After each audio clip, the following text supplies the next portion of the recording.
أفلا يتدبرون القرآن أعوذ بالله من الشيطان الرجيم بسم الله الرحمن الرحيم ولا تأكلوا أموالكم بينكم بالباطل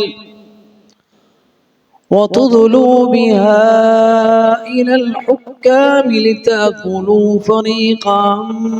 من أموال الناس بالإثم وأنتم تعلمون يسألونك عن الأهلة قل هي مواقيت للناس والحج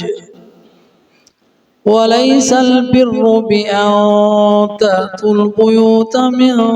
ظهورها ولكن البر من اتقى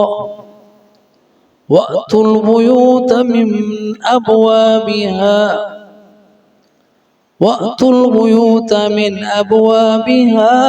واتقوا الله لعلكم تفلحون. الحمد لله والصلاة والسلام على رسول الله وبعد. الفاظ کے معنی وَلَا تَأْكُلُوا اور نہ کھاؤ اموالکم اپنے مال بینکم آپس میں بالباطل باطل طریقے سے نہ حق وتدلوا اور لے جاؤ بہا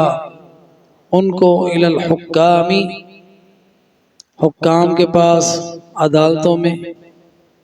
لتأکلوا تاکہ کھائے فریقاً ایک گروپ من اموال الناس لوگوں کے مال بالاسم گناہ کے ساتھ وانتم تعلمون اور تمہیں علم ہو. ان آیات کی تفسیر دیکھتے ہیں. فرمایا وَلَا تَأْكُلُوا أَمْوَالَكُمْ بَيْنَكُمْ بالباطل نہ حق طریقے سے ایک دوسرے کے مال نہ کھاؤ. اور یہاں پہ اموالکم کہا، یہ نہیں کہا کہ اموال الناس لوگوں کے مال یا اموال غیرکم یا تم دوسرے کے مال نہ کھاؤ.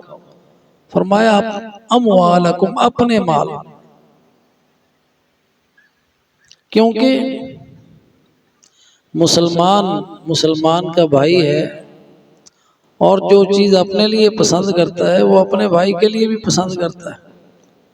اگر وہ چاہتا ہے کہ اس کے مال کا احترام کیا جائے، نہ حق نہ کھایا جائے،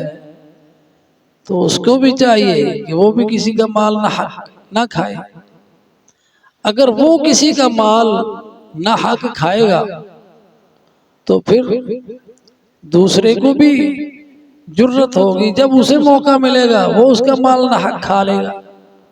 اس لیے کہا لا تاکلوا اموالکم اپنے مال نہ کھاؤ. اب ہماری خرید و فروخت میں ہر ایک کو یہی خوف ہوتا ہے. گاہک ہے تو وہ دکاندار سے ڈر رہا ہے کہیں مجھے یہ دھوکہ نہ دے دے، قیمت کم ہے زیادہ نہ لے لے. اور دکاندار جو ہے نا وہ گاہک سے ڈر رہا ہوتا ہے کہیں یہ مجھے جعلی کرنسی نہ دے جائے، نوٹ 5000 تک دے جعلی نہ دے. دونوں ایک دوسرے سے ڈر رہے ہوتے ہیں.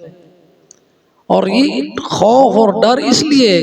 کہ لوگوں کا مال ناحق طریقے سے کھایا جاتا ہے. تو اللہ تعالیٰ نے منع کر دیا کہ ناحق طریقے سے باطل طریقے سے مال نہ کھاؤ. مال کھانے کے دو طریقے ہیں، ایک حق کے ساتھ کھانا، ایک نہ حق کھانا۔ حق یعنی جو آپ تجارت کر رہے ہیں، حق ہے آپ کا لے رہے ہیں، لیکن اگر اس میں آپ فریب کر رہے ہیں، دھوکہ دے رہے ہیں، غصب کر رہے ہیں، تو آپ ناحق کر رہے ہیں، یہ ناحق کھانا ہے۔ اسی طرح ناحق مال کھانے کی کئی صورتیں ہیں، جیسا کہ ان چیزوں کے ذریعے سے جو اللہ سبحانہ و تعالیٰ نے حرام کی ہیں، چوری ہے، ڈاکہ ہے، غصب ہے، خیانت ہے، امانت میں خیانت ہے۔ تو اگر کوئی شخص ڈاکہ مار کے حاصل کرتا ہے مال، باطل طریقے سے کھا رہا ہے، چوری کر کے لے رہا ہے، باطل طریقے سے کھا رہا ہے، امانت رکھی تھی اس میں خیانت کر رہا ہے، وہ باطل طریقے سے کھا رہا ہے، تو ان سب صورتوں کو اللہ سبحانہ و تعالیٰ نے منع کیا ہے۔ اور بھی کئی صورتیں ہیں ناحق مال کھانے کی، جیسے ادھار لیا تو پھر دیا ہی نہیں، ہاں جی، ناحق مال کھا لیا، یا کرایہ دار کے طور پر آئے، مالک مان کے بیٹھ گئے، ضرورت ہے تو نکال لو، یا جعلی کاغذات تیار کر لے، کسی کے پلاٹ پر قبضہ کر لیا۔ یہ ساری ہمارے معاشرے کے اندر یہ وہ صورتیں ہیں جس سے اللہ نے اس آیت میں منع کیا ہے، وَلَا تَأْكُلُوا أَمْوَالَكُمْ بِالْبَاطِلِ۔ اور اس میں اور بھی کی ہے کہ ایک کام آپ نے کیا ہی نہیں، آپ اس کا معاوضہ لے رہے ہیں، جیسا کہ ہمارے اکثر دفاتر جو ہیں سرکاری، ان میں یہ کام ہوتا ہے کہ ڈیوٹی پوری کرتے نہیں ہیں اور تنخواہ پوری لیتے ہیں، تو یہ ناحق مال کھانا ہے، کیونکہ آپ نے جس ڈیوٹی کے پیسے لیے ہیں آپ نے وہ ڈیوٹی ادا نہیں کی، اس میں آپ خیانت کر رہے ہیں، یا اپنا وقت دوسرے کسی اور کاموں میں لگا رہے ہیں اور پیسے حکومت سے لے رہے ہیں۔ اسی طرح ایسی معاملات کا معاوضہ لینا جو اللہ نے حرام کیے ہوئے ہیں، سود ہے،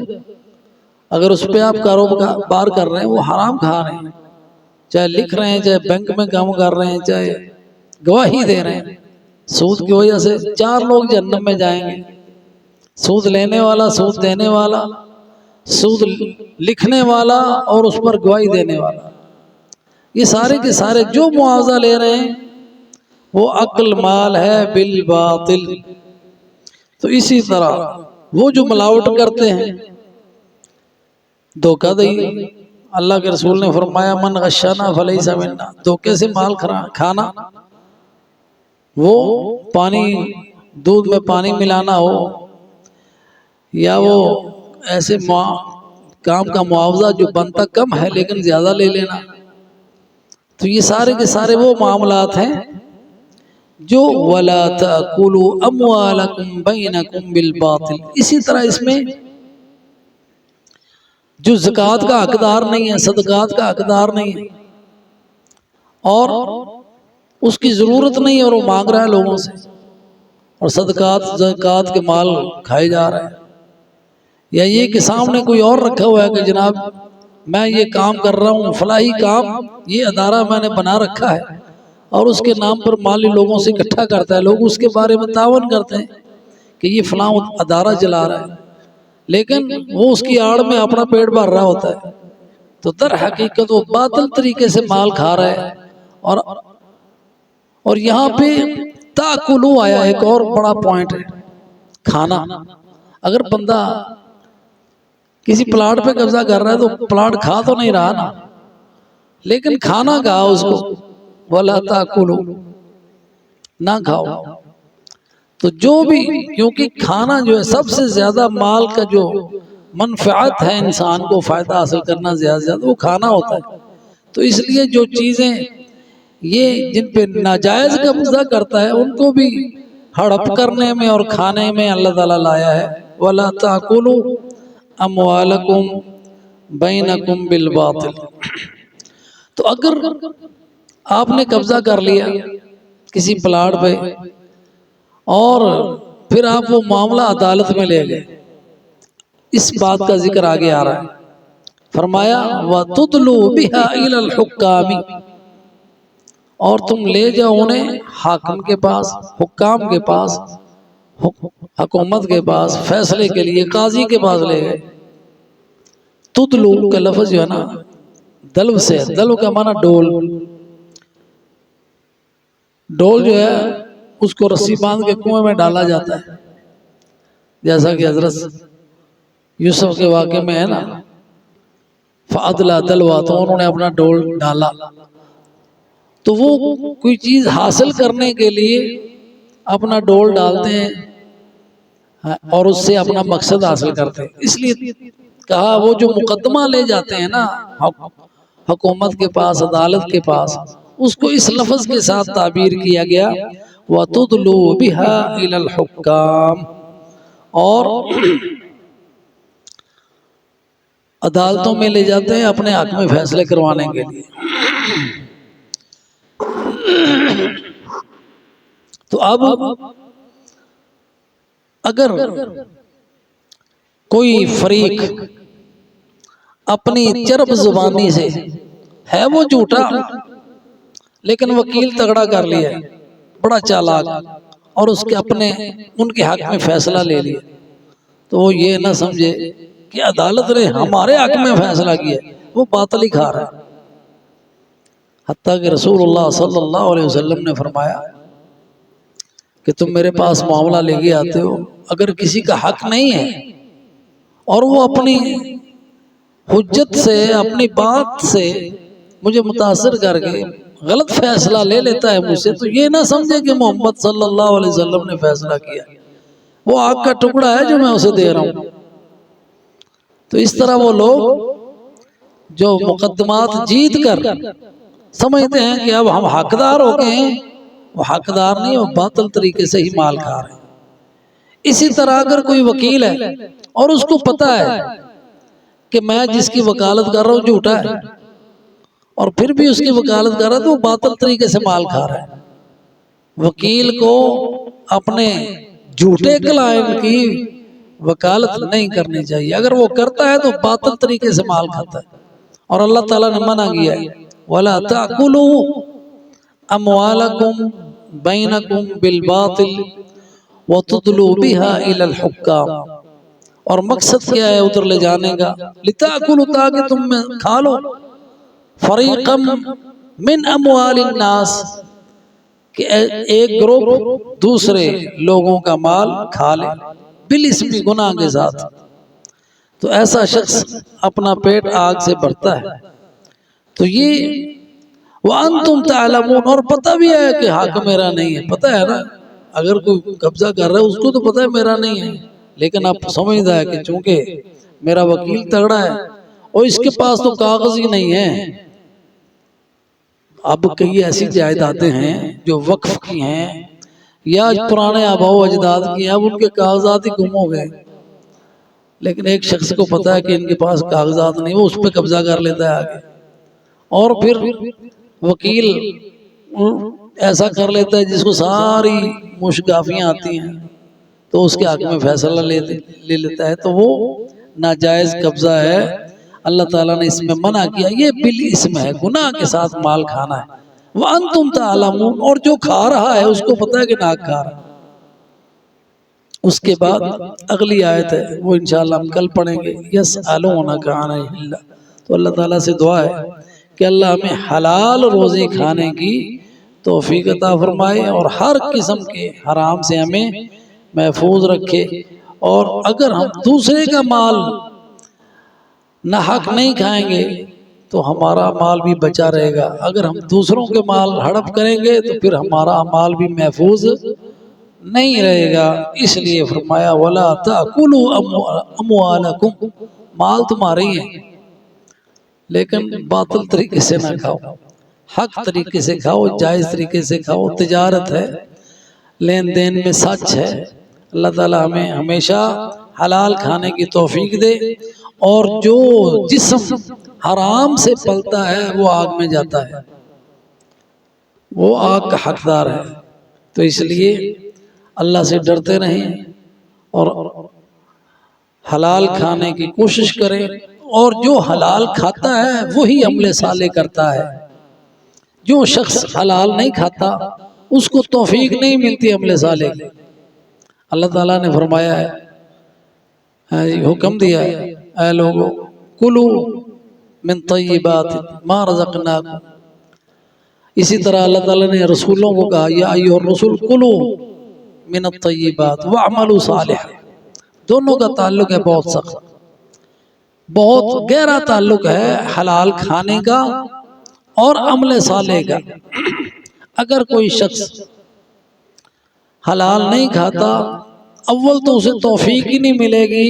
عمل صالح کی، اور دوسری بات یہ کہ وہ اگر عمل کرتا بھی ہے تو اس کا عمل صالح نہیں ہے، بظاہر وہ نیکی کر رہا ہے۔ اور اس کی مثال دیکھیں، دعا ہے، نیکی کا عمل ہے نا، عمل صالح ہے، لیکن اللہ کے ہاں وہ صالح نہیں ہے، نہیں قبول۔ کس شخص کی؟ جس کے پیٹ میں حرام ہے، جس کا لباس حرام ہے، جیسا کہ رسول اللہ صلی اللہ علیہ وسلم کی احادیث میں۔ اور یہ ایسی بات ہے کہ اس کا مشرکین مکہ کو بھی پتا تھا کہ جب آئے حوادث زمانہ سے بیت اللہ کی دیواریں گر گئی،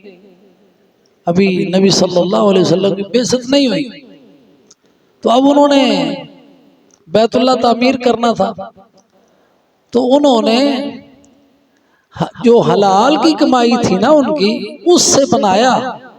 اور جب ان کے وہ پیسے حلال کے کم ہو گئے، اب ان کے پاس نہیں رہے، اتنا حصہ چھوڑ دیا جس کو حتیم کہا جاتا ہے۔ تو اس بات کا انہیں بھی شعور تھا کہ اللہ کا گھر ہے، یہاں پہ نیک